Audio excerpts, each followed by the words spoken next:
Yeah, typically, it's very important that when you're flying an instrument approach, you want to intercept that glide slope um, at the assigned altitude, and typically from the bottom of the glide slope. The reason why that's important is because there's a thing called a false glide slope. The signal that's emitted from the device which actually gives it off can reflect off of hard surfaces, such as a vehicle or something driving by, and that could affect the signal you get, which is why actually on airports they usually have an ILS critical holding point where they won't let planes taxi past it until whoever's using the ILS is on the ground safely. Yeah, it's just one of those things. I mean, the ILS approach is almost 100 years old now, which is pretty crazy to think about. It's developed in the 1920s and we still use it because it's actually one of the most accurate. Even WAAS-enabled GPS is, well, I mean, it's susceptible to its own issues and reliability. All right, so I'm just going to drop the power. And here, you're just targeting the airspeed you want by trimming the airplane. And then you'll change the power mostly to get the vertical speed you want. And really, you're just flying with your fingertips.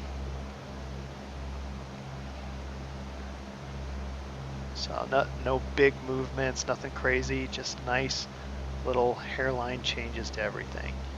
And that's how you stay on an ILS.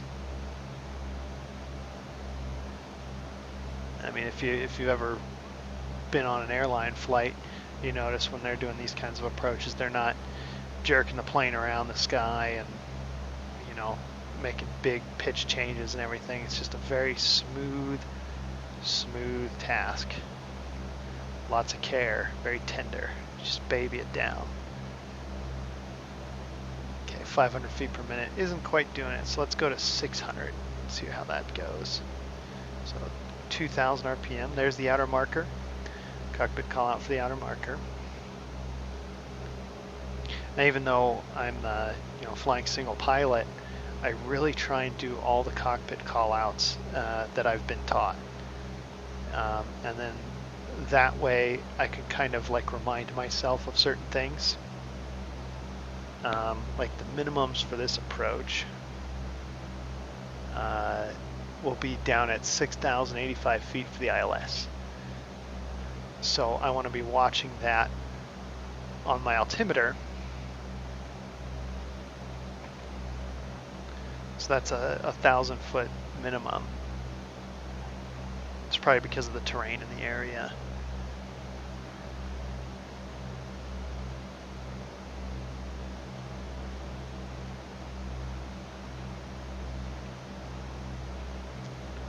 Okay, we're still above glide slope. I'm going to go ahead and drop it down to 1,900 RPMs. Maybe 1,800. There we go. Let's turn back to 350.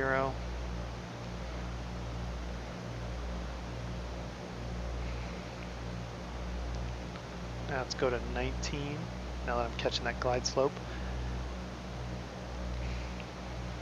This is what I was talking about, just controlling the plane precisely, flying by the numbers.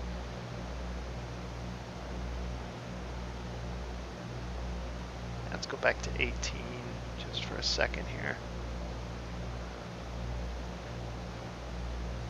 And 5 degrees left.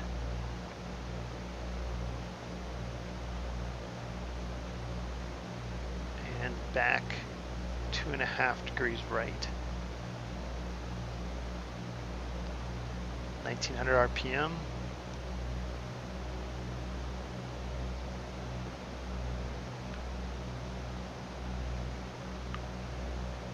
Yeah, right?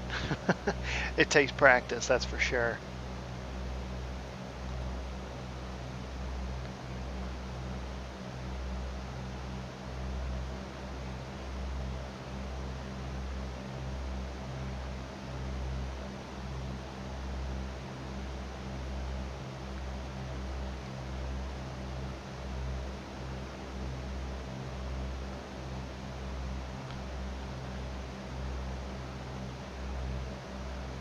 All right, we're getting close. I know it. I can feel it. Not really, but I see the ground. So, yeah. And actually, we passed minimum 6,800. We're down at 6,500 now.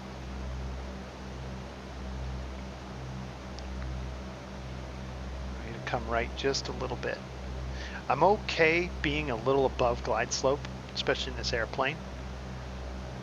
Not too big of a deal given the fact that I can bleed off a lot of that speed quickly as compared to a big heavy plane.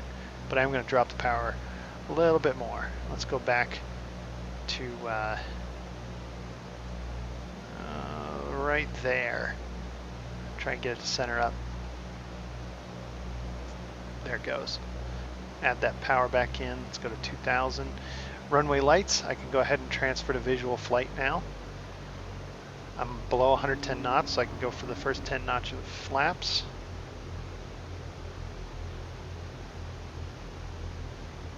Okay, we're at 75 knots inside the white arc, so I can go to 20 and 30.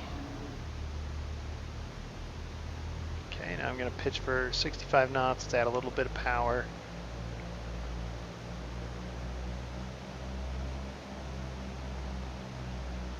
She didn't quite want to get to 65, but that's all right.